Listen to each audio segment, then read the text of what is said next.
Olá, graça eterna, paz eterna, pastor da fé, Elias Santos, com mais uma ministração do Cristo ressuscitado, com mais uma ministração da graça eterna, com mais uma ministração da paz eterna. Como vão vocês? Estão bem? Graças a Deus. Vocês que vão me assistir pela manhã, que Deus continue abençoando a todos. Vocês que vão me assistir à tarde, que Deus continue abençoando a todos, que Deus continue cada dia fazendo vocês crescer na graça e no conhecimento. Vocês que vão me assistir à noite, que Deus continue abençoando a todos. Amados, queridos, santos, nosso tema é Palavra da Graça Eterna. Palavra da Graça Eterna. Amém? Vamos orar, vamos falar com Deus. Daqui a pouquinho estaremos retornando com a mensagem. Maravilhoso, conselheiro Deus forte, Pai da eternidade. Usa minhas pregas vocais, minha vida. Usa-me como o Senhor sempre tem feito, para a tua honra, para a tua glória, para o teu louvor. Que eu diminua, que o Senhor cresça em mim, que eu desapareça, que o Senhor apareça em mim. Pai querido, Pai santo, usa-me, pois irei fazer uso da tua palavra. Dai-me cada dia a revelação para estar compartilhando com a tua igreja eleita, predestinada, com a tua igreja santa. Pai querido, eu já te agradeço, em nome do Cristo ressuscitado. Amém. Amém, amados. Então, palavra da graça eterna, né? O nosso tema, palavra da graça eterna. Vamos trazer mais uma mensagem da palavra da graça eterna. Eu quero começar hoje, com provérbio de Salomão, sabedoria de Deus. Ele deu um pouco de sabedoria a Salomão. Salomão se transformou no homem mais sábio que já existiu no seu tempo. Eu creio que até hoje, né? Mas foi uma partícula mínima de sabedoria que Deus deu a ele. Ele pediu, né? E Deus deu muito mais do que ele pediu. Então ele diz aqui, Provérbio capítulo 3, 1 diz: Filho meu, não te esqueça da minha lei, e o teu coração guarde os mandamentos, meus mandamentos, porque eles aumentarão os teus dias e te acrescentarão anos de vida e paz. Não te desampare a benignidade e a fidelidade. Ata-as ao teu pescoço, escreve-as na tábua do teu coração, e acharás graça e bom entendimento. Graça e bom entendimento. Graça e bom entendimento. Amém? Achará graça e bom entendimento aos olhos de Deus e dos homens. Confia no Senhor de todo o teu coração e não te estribe nos teus próprios entendimentos. Amém? Confia no Senhor de todo, né? Amém, amados? O sistema religioso, muitos que estão no sistema religioso, eles têm zelo, mas sem entendimento, né? Sem entendimento, faz coisas sem pensar, faz coisas sem, né? E isso aí faz com que eles atraiam maldição para eles, porque fazendo aquilo, fazendo aquelas práticas, aquelas heresias, aqueles rituais, eles estão negando o que Jesus fez, né? Muitos fazem por não saber, por ignorância, e muitos fazem porque são filhos da perdição mesmo, né? Veio ao mundo só para a mais obra, né? Veio ao mundo só para ser treva mesmo, né, amados? Então, Salomão, ele diz aqui, filho meu, né? O próprio pai de Salomão, Davi, diz: guardei a tua palavra, escondi na minha mente, meu coração mente, na minha mente, para não pecar, porque o homem com a cabeça vazia, a mulher com a cabeça vazia, a tendência é cada dia fazer caca, né, feito criança, né? Então nós temos que estar pautado, alicerçado no Evangelho da graça eterna. né, amados? 2 Coríntios capítulo 9, 2 Coríntios capítulo 9, 2 Coríntios capítulo 9,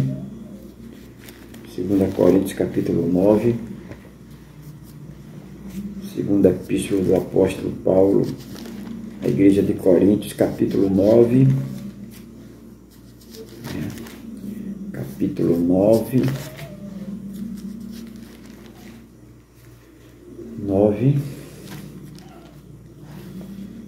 e o verso 10, 9 e 10. Olha aí, amados, o que é que diz? Olha: conforme está escrito, nós cremos porque está escrito. Amém? Se não tivesse escrito, a gente não cria, porque nós somos cristão bíblico. Amém? Conforme está escrito, espalhou, deu aos pobres as suas justiças, permanece para sempre. A justiça de Deus permanece para sempre. Amém, amados? Que tudo que Deus faz é eterno. Tudo que Deus faz não tem prazo de validade. É para sempre. Para sempre.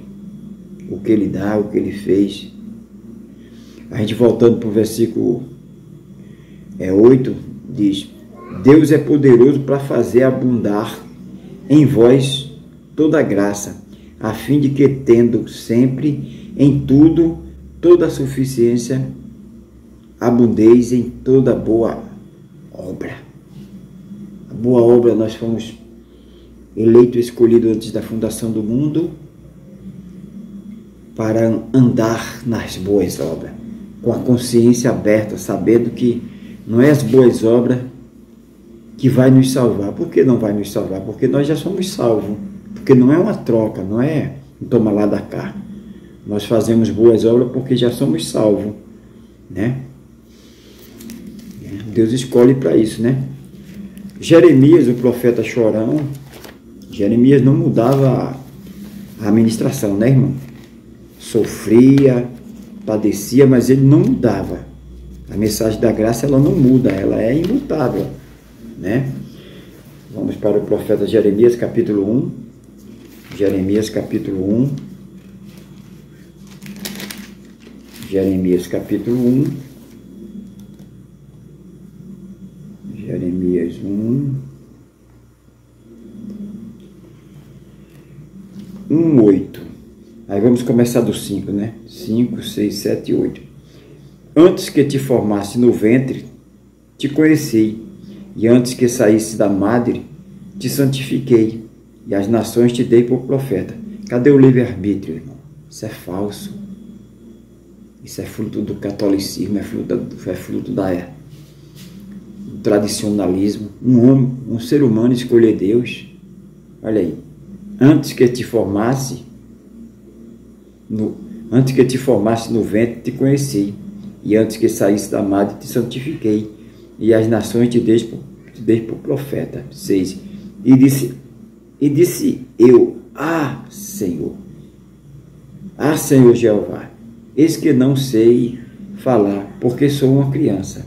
7. Mas o Senhor me disse: não diga, eu sou uma criança, porque onde quer que te enviar, irás, e tudo quanto te mandar, dirás. Olha aí. A mensagem da graça é revelação, não é conhecimento humano. Nós fomos escolhidos, como o apóstolo Paulo, para trazer esta mensagem. Mensagem que liberta do sofisma, dos contos, dos rituais, dos cerimoniais. 8. Não temas diante dele, porque eu sou contigo, para te livrar, diz o Senhor. Então nós não temos que temer e pregar a palavra da graça, irmão, né? Pregar a palavra da graça. Muitos irmãos dizem para mim: mas irmão Elias, o senhor poderia ter tanta amizade, ter tanto inscrito no seu canal, mas o senhor fala muito de assuntos que muitos não gostam. E Jesus também fazia isso, né, irmão? Jesus era expulso das cidades, porque Jesus nunca formou religião, né? Jesus sempre foi o libertador, né? Então, a mensagem liberta, a mensagem, porque aqui eu não estou a fim de aparecer, que eu diminua, que Cristo cresça em mim, que eu desapareça, que Cristo apareça em mim. Aqui, nossos cultos, não é culto para tietagem, não é culto, não, irmão, a honra e a glória é para o eterno soberano. Então, é palavra, é ministração, nós somos pautados na oração, que é falar com Deus, louvor, oração e palavra, né? É composto nossos cultos, culto racional de adoração, oração, adoração e a palavra, né? Então, Romanos capítulo, falar do nosso culto, vamos para Romanos capítulo 12, né? Romanos capítulo 12, a forma de nós cultuarmos, Romanos capítulo 12, carta do apóstolo Paulo à igreja de Roma, capítulo 12, vamos ler 1 e 2. Rogo-vos, pois, irmãos, pela compaixão de Deus, que apresenteis vossos corpos em sacrifício vivo, santo e agradável a Deus, que é o vosso culto racional.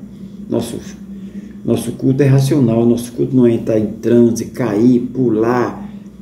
Eu me lembro, eu fiz parte do sistema religioso, inaugurei congregação em São Paulo, chamava aqueles cantores que estavam na evidência, aqueles pastores que estavam na evidência. Irmão, era mesmo que inchava, o local ficava inchado. Eles não iam lá adorar a Deus, eles iam lá por causa do pastor, por causa da cantora. Eu sou prova isso, provo, eles cercavam assim como o urubu na carniça, e são idólatras, irmão, né? Então eles até ignoram quem organizou o evento, eles querem a atração, eles não vão para adorar a Deus, né? Então nosso culto é racional, nossos cultos hoje não tem isso. Nossos cultos não tem isso. Olha o 2. E não vos conformeis com este mundo, mas transformai-vos pela renovação do vosso entendimento, para que experimenteis qual seja a boa, agradável e perfeita vontade de Deus.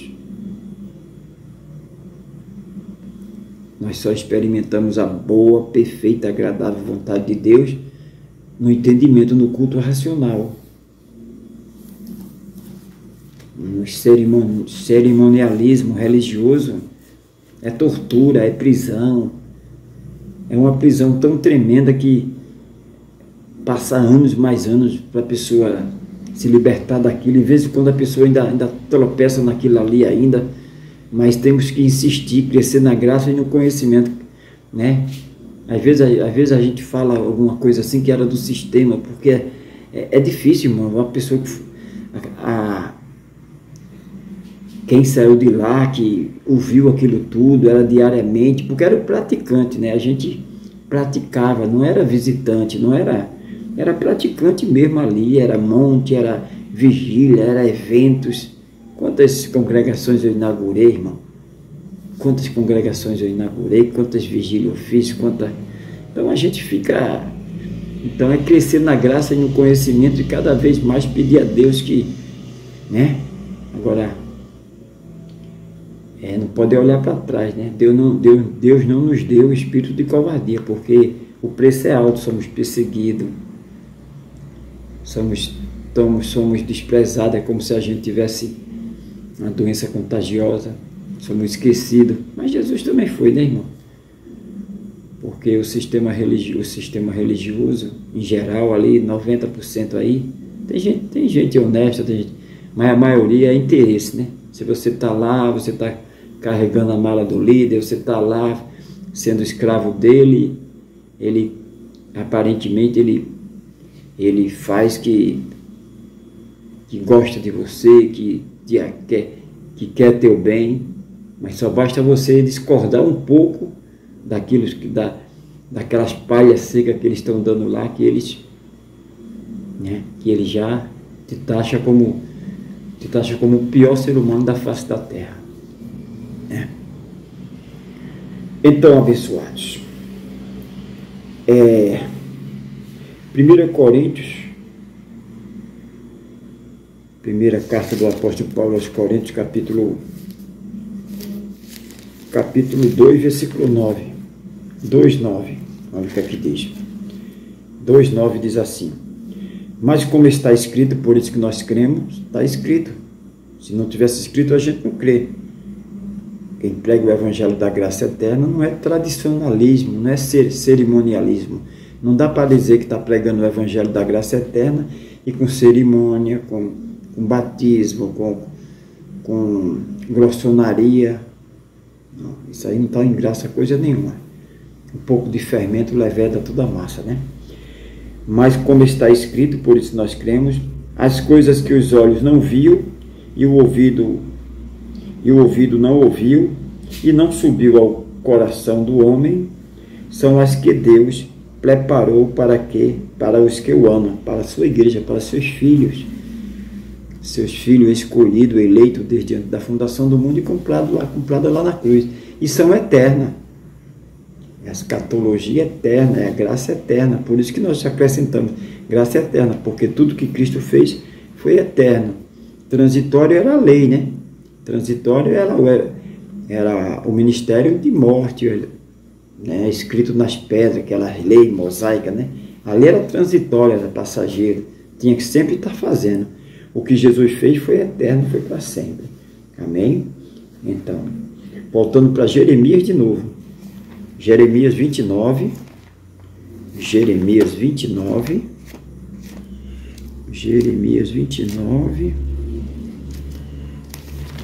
capítulo 29, Jeremias capítulo 29, 29:11, diz assim: porque eu bem sei os pensamentos que penso de vós, diz o Senhor, pensamento de paz e não de mal, para vos dar o fim que esperais. Então me invocareis e ireis e orareis a mim, ao Eterno Soberano, e eu vos ouvirei. 13. Buscar-me-ei e me acharei quando me buscardes de todo o vosso coração. Como o apóstolo Paulo diz, né? Orai sem cessar. Nós buscamos de todo entendimento, nós oramos, como eu falei, o sistema religioso, o sistema tradicional, ele tem um zelo, né? Mas é sem entendimento, né? Entendimento é quando você sabe o que está fazendo. A gente não tenta dar remendo aqui, remendo novo em pano velho, remendo velho em pano novo, a gente não tenta aquele arrumadinho, não, a gente não tenta aqui, a gente não tenta nada, a gente lê a palavra como ela é, né? Como está escrito, né? Amém? Olha o Salmo de Davi, Salmos 35, 27, Salmos 35, Salmo 35, Salmo de número 35,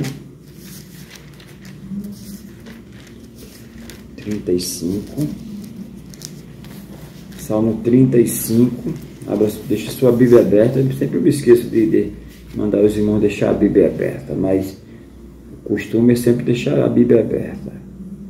Salmo 35, salmista Davi, 27, 35, 27, olha só. Olha aí, olha. 35, 27. Cantem, alegre-se os que amam a minha justiça e digam continuamente: o Senhor que ama a prosperidade do seu servo, e seja engrandecido. E assim a minha língua falará da tua justiça e do teu louvor e de todo dia. Nós falamos da justiça do Senhor todo dia, porque a justiça do Senhor é eterna, dura para sempre. Nós falamos, ministramos porque tudo que recebemos é eterno, salvo uma vez, salvo para sempre. No sistema, ninguém tem paz. A qualquer momento pode perder, o nome pode ser riscado do livro da vida, não tem paz, não tem certeza da salvação e está sempre fazendo algo para querer aparecer, chamar a atenção de Deus. Não tem paz no sistema religioso, porque cada dia ele se distancia mais de Deus. Religioso, quando lê a Bíblia com entendimento, ele sai da religião. Agora, só que nem todos vão ler, porque nem todos são filhos, né? Tem a má semente, né? Tem a boa semente e a má semente. Isso aí veio antes de tudo. Deus já determinou dessa forma, né? Quem sou eu para dizer, né? O apóstolo Paulo disse, né? Pode a massa, o pintor mandar na pintura, Deus está errado? Lógico que não. Ele faz como lhe apraz. Ele é Deus. Amém? Amém, amados? Olha aí. 1 Coríntios, voltando para a carta do apóstolo Paulo, 1 Coríntios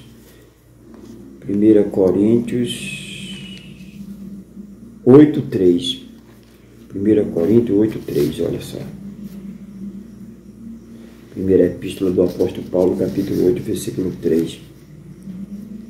Capítulo 8, versículo 3 diz assim, olha. Mas se alguém ama a Deus, esse é conhecido dele. Se alguém ama a Deus, esse é conhecido dele. Se alguém ama, se alguém obedece, se alguém ouve a voz dele e segue, esse é conhecido, esse é filho dele, esse é boa semente. Mas aquele que não, aquele que bota em artifício no lugar de Deus, não, irmão. João 19:30, até ele estar lá na cruz, quando Jesus dá o último suspiro, ali o véu do templo se rasga. Então hoje não precisa de intermediador. Não, hoje o filho fala com o pai através da oração. Orar é falar com Deus. Não precisa intermediador, pontífice, medianeira. Isso é tudo criação da tradicionalismo. Mas isso não é bíblico, né? Então se não está na Bíblia, nós não cremos. Descartamos, é anátema, né? 2 Coríntios capítulo 8, ainda nas cartas do apóstolo Paulo, só que agora 2 Coríntios capítulo 8, lemos 1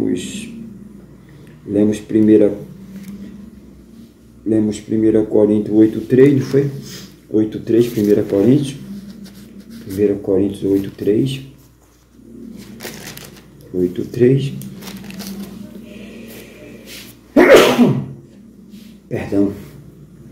perdão, irmãos, 8:3, olha. Mas se alguém ama a Deus, esse é conhecido dele. E se alguém ama ele, se alguém reverencia ele, se alguém só ama quem é filho, né? E os filhos, jamais ninguém arrebata das mãos dele.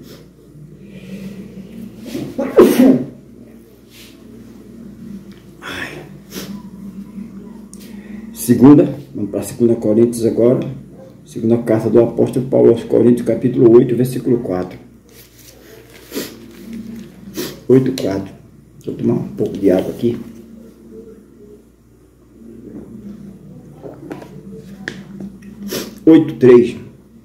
É 8:4. Segunda carta do apóstolo Paulo, 8:4 e 5. Pedindo-nos com muito rogos a graça e a comunicação deste serviço, que se fazia para com os santos. 5. E não somente fizeram como nós esperávamos, mas a si mesmo se deram primeiramente ao Senhor e depois a nós, pela vontade de Deus. Pela vontade de Deus, irmão, não é a vontade do homem. Cadê o livre-arbítrio? Primeiro que experimentou a vontade de Deus foi Abraão. Abraão, sai da tua terra, sai da tua parentela para uma terra que eu te mostrarei. Abraão não fez biquinho, Abraão primeiro predestinado, primeiro escolhido ali para propósito de Deus, né, irmão? Então é Deus que escolhe, não é o homem. Mas no sistema religioso, não.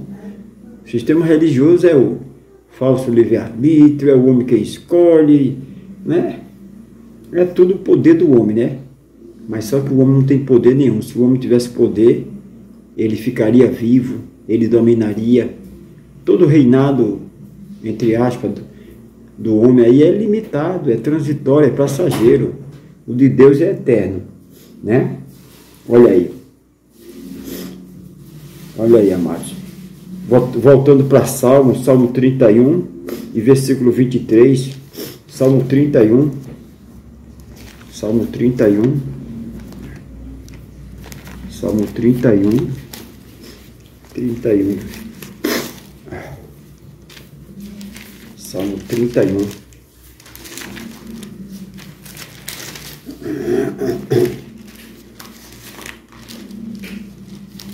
Tivemos o culto racional hoje e agora estou compartilhando com os irmãos, não deu para gravar o culto racional da quarta-feira.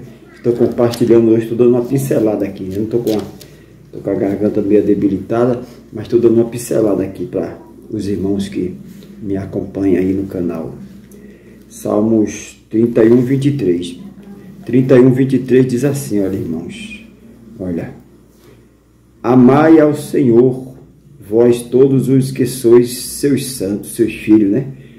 Porque o Senhor guarda os fiéis e retribui com abundância aos soberbos. Olha, o Senhor guarda os fiéis, guarda seus filhos e retribui aos soberbos, né? Ele é Deus, né? Os soberbos é aqueles que não são filhos, são semente do mal, que resistem. Por que eles resistem à palavra? Porque eles foram formados, gerados com esse propósito mesmo. Ele nunca vai dizer que Deus é o pai dele, porque só se diz Senhor pelo Espírito, né? Então ele jamais vai dizer isso. Ele nem ouve a voz. Só ouve aquele que é filho, ouve a voz e segue, né? Só ouviram aqueles que estavam determinados para a salvação eterna, né? 2 Coríntios novamente, 2 Coríntios capítulo 8, versículo 7, carta do apóstolo Paulo, a segunda carta do apóstolo Paulo à igreja de Coríntios, capítulo 8, versículo 7, diz assim: portanto, assim como em tudo abundais em fé, em palavra e em ciência, e em toda diligência e em vossa caridade, no amor, né? Para conosco, assim também abundeis na graça. Esse é o evangelho da graça eterna. Portanto, assim como em tudo, abundeis em fé, em palavra, a fé perfeita, a fé em Deus, não é a fé em objeto, a fé em situações, uma fé tola, uma fé em imagem, uma fé em pessoas, em objetos, não, a fé em Deus, a fé perfeita no maravilhoso Conselheiro, Deus forte, Pai da eternidade, superabundância na fé, na sabedoria, no amor da graça de Deus.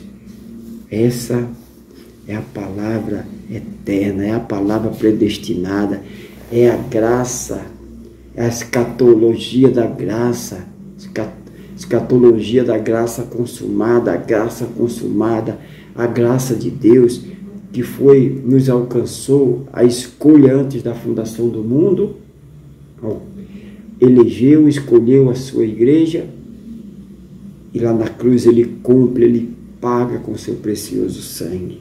Amém, amados? Vamos orar, vamos agradecer ao nosso Deus, ao nosso amado Deus. Maravilhoso, Conselheiro, Deus forte, Pai de eternidade, te agradecemos por esta palavra, esta boa palavra, esta palavra eterna, palavra da graça eterna. Te agradecemos, essa palavra nos sustenta, essa palavra nos fortalece, essa palavra nos traz vida, nos traz paz, essa palavra nos traz descanso, porque essa é a verdadeira palavra, é o verdadeiro evangelho, é o fundamento da graça eterna, é o fundamento eterno que o Senhor fez lá na cruz pela tua igreja, pelos teus filhos eleitos, foi para sempre. Hoje não há condenação, hoje estamos perfeitos porque estamos em Ti, estamos justificados. A obra está completa até Telestai. Obrigado, meu amado Deus, soberano Deus, maravilhoso, conselheiro Deus forte, Pai da eternidade. Amém? Amados, nunca se esqueça, o Cristo ressuscitado te ama e eu também. Graça eterna, paz eterna.